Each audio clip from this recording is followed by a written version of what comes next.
In the early 1970s, following the publication of The Late Great Planet Earth by Hal Lindsey, most Christians believed that the Antichrist would rise out of the European Union as the final Caesar of a new Roman Empire. But today, especially in the wake of 9/11 and so many other massacres carried out by groups like Al-Qaeda and Boko Haram, that opinion has changed.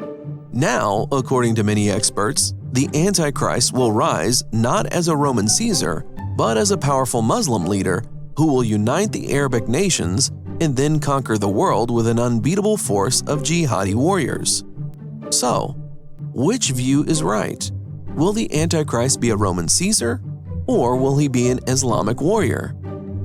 Let's try to answer this question by taking a look at some of the arguments that are used to support the Islamic Antichrist theory, or IAT. Argument 1. Many of those who support the Islamic Antichrist theory try to connect the Antichrist and the religion of Islam through color. They observe that the flag of Islam is green, and the fourth horse of the apocalypse is green as well.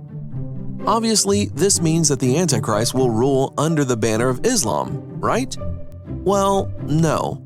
You see, the apocalypse never says anything about a flag. And several chapters later, when the apocalypse does talk about the Antichrist religion, that religion is tied to the colors red and purple. So this argument is basically nonsense. Let's move on to the next argument. Argument 2. The final kingdom of prophecy, that is, the one that will produce the Antichrist, is supposed to conquer Babylon, Medo-Persia, and Greece. This is because the prophet Daniel said that the final kingdom would conquer all the others. And the fourth kingdom shall be as strong as iron, and like iron that crushes, that kingdom will break and crush all the others. Daniel 2:40. Well, believe it or not, the Islamic Caliphate did conquer the territories that were once held by Babylon, Medo-Persia, and Greece. And it crushed the cultural and religious identity of the local populations. So that means the final kingdom, the one that produces the Antichrist, has to be Islam, right? Well, not so fast. You see, the Bible translation cited by those who make this argument does something that is absolutely taboo when it comes to publishing scripture. It adds the words, all the others, to the end of the sentence. And that, of course, changes the entire meaning of the sentence. In fact, if we go by the original manuscript, all Daniel says is that the final kingdom will break and crush every opponent regardless of what any opponent is made of. And like iron that crushes, that kingdom will break and crush. Authorized King James Version. This is a perfect description of Rome. The empire was never conquered by any other. The Islamic Caliphate, on the other hand, and in contradiction to Daniel's prophecy, was completely destroyed at the Battle of Baghdad in 1258 AD. It therefore cannot be the final empire of prophecy. Okay, at this point we have two strikes against the Islamic Antichrist theory, and that is not a very good track record. Perhaps the third argument can save this hypothesis. Let's find out. Argument 3. As you probably know, every serious investigation must begin with a good set of ground rules. This is because those rules allow us to filter all the data and connect all the dots. And, for this same reason, ground rules cannot be stretched or changed without invalidating the investigation. Unfortunately, those who support the Islamic Antichrist theory violate this very principle. Specifically, they start out by claiming that prophecy centers on the nation of Israel, a ground rule that is absolutely correct.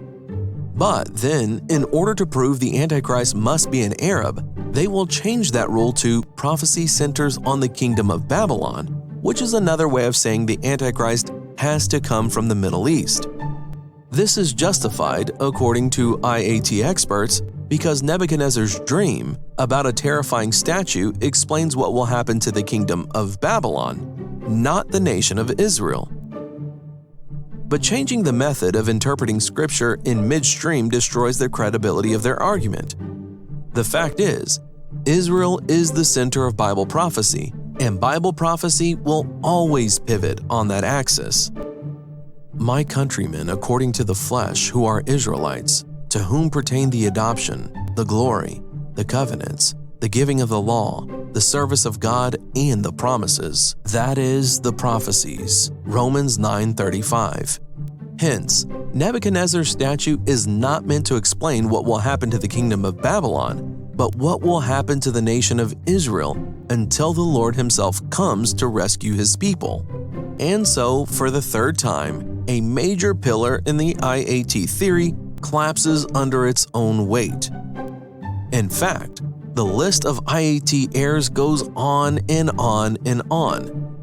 The Greek letters for 666 mean "we fight in the name of Allah." Wrong.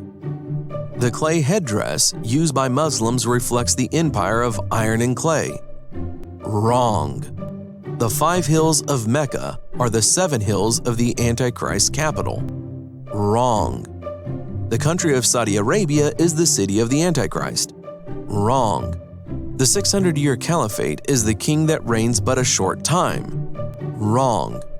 The people who destroyed the temple in 70 AD were the Syrian recruits, not their Roman masters. Wrong. In fact, despite all the arguments deployed by the IAT theorists, the Bible never says the Antichrist comes from the Arabic people. Instead, whenever Scripture talks about the Antichrist's homeland, it points directly at Rome. For example, the Antichrist must travel south and east to reach Israel. Divine retribution. A Roman Caesar executed Jesus. Jesus will execute a Roman Caesar. 3 to the cross. The final empire had to be in power not later than 32 AD when Jesus was executed. Like father, like son. The dragon commanded Rome, hence, the dragon's son, the beast, will command Rome as well. Okay, let's bring this discussion to a conclusion. Despite the fact that the Islamic Antichrist theory is popular among many evangelicals, that theory is not supported by logic or scripture. And that means the Antichrist cannot be an Arab or a Muslim. On the other hand, if we go by the rules of logic and what the Bible actually says, it is clear that the Antichrist will be a Roman Caesar, the final commander of the revived Roman Empire. And that is no theory. Thanks for watching. We will see you next time on Prophecy 7000. For an in-depth analysis of all 15 errors in the Islamic Antichrist theory, order your copy of the Islamic Antichrist Myth on Amazon today. And if you've ever wondered whether the church might see the Antichrist before the rapture, check out Can We Know by Charles K. Bassett, available now on Amazon. Also, coming soon, Empire of the Antichrist, a full explanation of why the Antichrist will come from Rome.